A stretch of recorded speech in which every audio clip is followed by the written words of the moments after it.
Good morning, guys, and welcome to another day of mindfulness practice.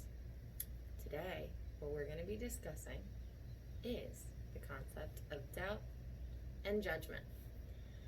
So, I'm sure you're noticing, at least I notice, I'm wearing a very bright outfit today. And I have my little rainbow monkey with me, and she is very bright as well. When it comes to the concepts of doubt or judgment is a very good thing to have sometimes, right?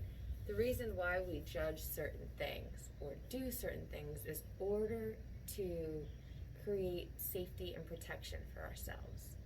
When we come down to it, we really are surviving animals. We adapted, we evolved, we survived. We're all survivors. But somewhere along the lines of the evolutionary path, because of our own life experiences, doubt and judgment has shifted. And it's become something that we can be very hypercritical about with ourselves and with others. So I'm going to give you an example. When I first came on this morning and you saw my outfit, did you think, oh my God, what is she wearing?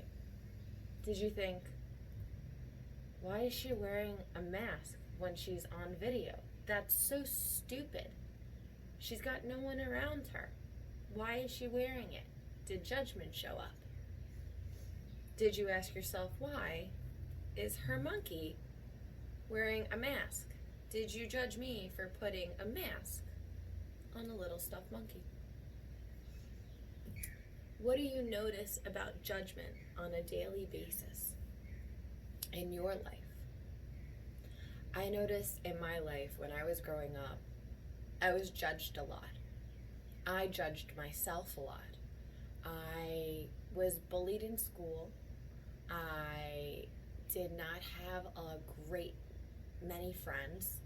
I was in situations where I constantly felt different. I always doubted that I was going to be successful. I did not have good self-confidence or good self-esteem.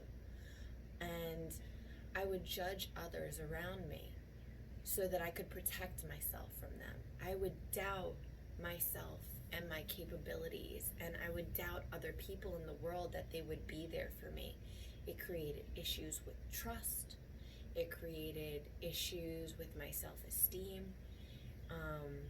Judgment comes up in a lot of forms. Sometimes there are different groups, cultural groups, or different types of people in the world.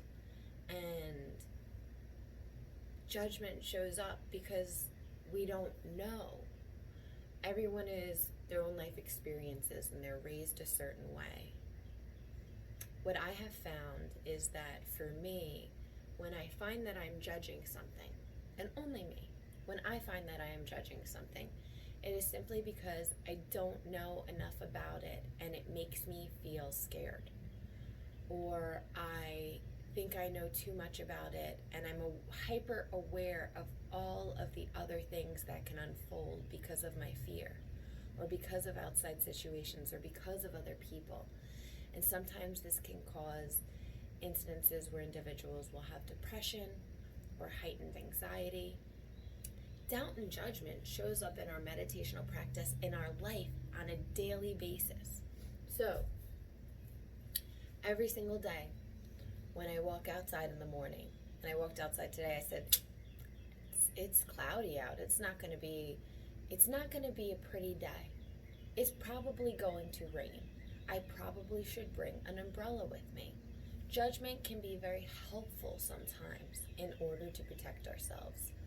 But again, sometimes it can be hyper-fixated, or it can tell us things that aren't necessarily true.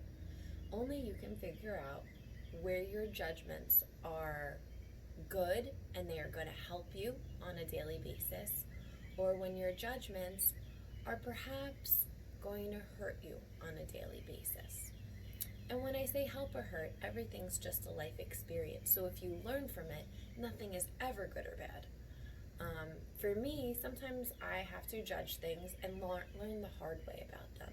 Sometimes I'll judge a person and I won't want to be friends with them. And then a few weeks later, I'll see them again and they're still really nice. And then I'll see them again and they're still really nice. And then all of a sudden, maybe I start a friendship with this person. I learned my judgment was totally wrong in the first place. And that this person is a really good person. And I just wanted to protect myself because sometimes friendships make me feel vulnerable. Or sometimes differences make me feel vulnerable. Or sometimes people, just in general, make me feel vulnerable because I don't know them yet. So as I get to know myself, and as I get to know more about the world around me, and as I get to explore it with mindfulness, I get to figure out and build my own self-esteem so that I don't doubt myself. I don't doubt my judgments. I see them for what they are, just a way for me to try to protect myself.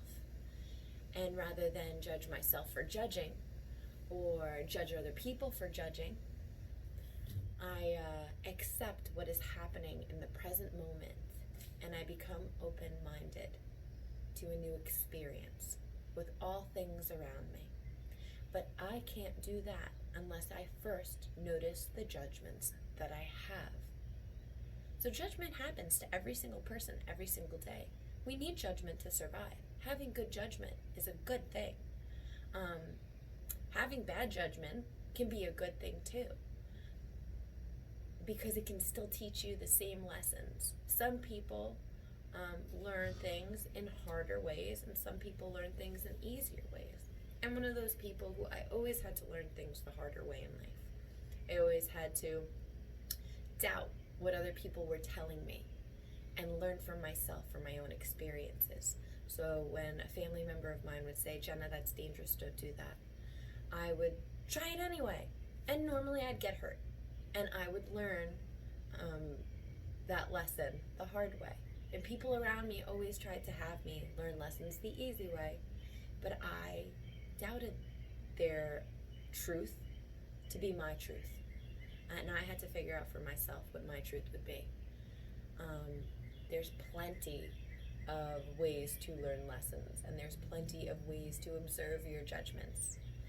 Simply noticing how you feel or think about certain things on a daily basis can be really helpful. And not judging yourself for thinking them, because if your mind can think it, other people's minds can think it. If you can dream about it, other people's minds can dream about it. And there's nothing to judge yourself or doubt yourself over. Now it's just learning about what judgments are good for you and work for you, and what judgments don't, and moving forward with that.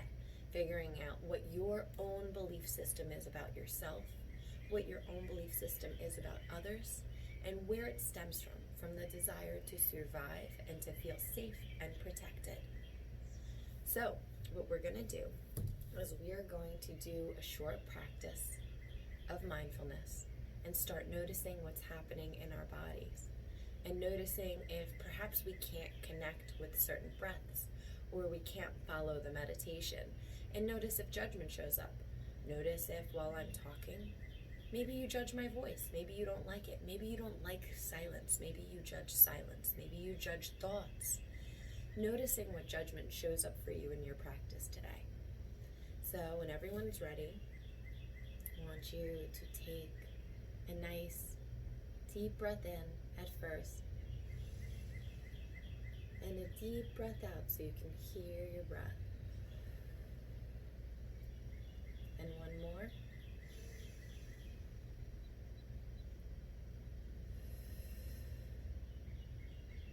Now I just want you to connect with the natural rhythm of your breath in the body. Noticing the rise and fall of the chest. Maybe the expansion and contraction of the stomach.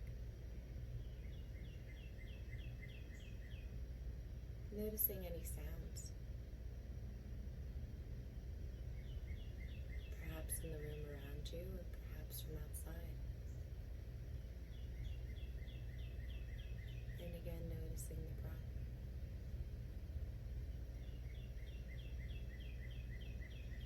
Noticing perhaps any body sensations.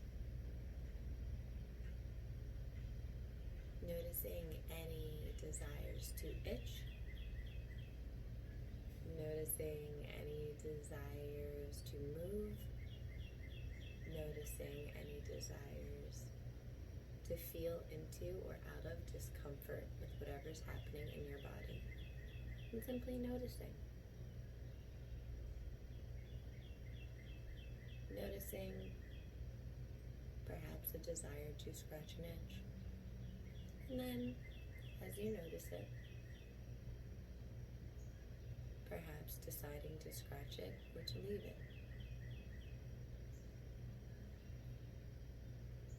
Noticing what happens as you do or don't do in the body. Noticing if judgment shows up for doing or not doing. Noticing the thoughts that you tell yourselves with judgment or doubt. Perhaps thoughts come by of, I'm not doing this right, or meditation feels uncomfortable, or I don't like mindfulness. And all of those are okay. The only object of mindfulness is to simply noticing what you're noticing. Setting that intention to show up for whatever is arising in the here and the now. And again, if you have any thoughts, just noticing them and labeling them thought, and then coming back to the breath in the body, which will be our anchor.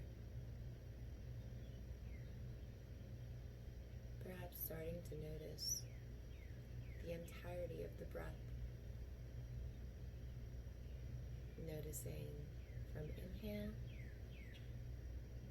all the way into the pause right before the exhale, through the exhale. Simply trying to notice where the in-breath meets the out-breath.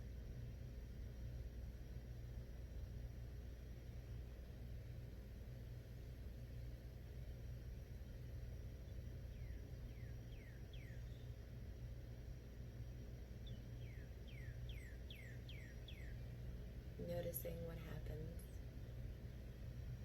as I get more silent.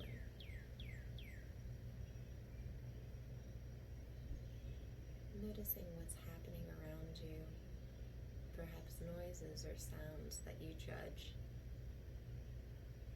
perhaps things that you think are an inconvenience or a distraction. Noticing doubt show up, that perhaps you can't concentrate in your own practice because of noises, because of things around you, perhaps because you just don't have time. Noticing all the doubts that come by that you tell yourself on a daily basis. Perhaps I can't do this, or they shouldn't do that. And rather than acting or judging, simply noticing the judgments and coming right back to the breath. Following the breath all the way through, from the inhale to the pause, to the exhale. Noticing that minute pause in the breath, that little speck of stillness right before the in-breath turns into the out-breath. That is that moment, that one little moment of choice before a thought or a moment of judgment or a moment of emotion can turn into a reaction. That is that moment that makes the difference between a thought and an action. And simply noticing that pause in the body at any point can give you that ability of choice choice to do or not do, choice to judge or not judge. Simply noticing the thoughts that you're having and coming right back to the breath in the body.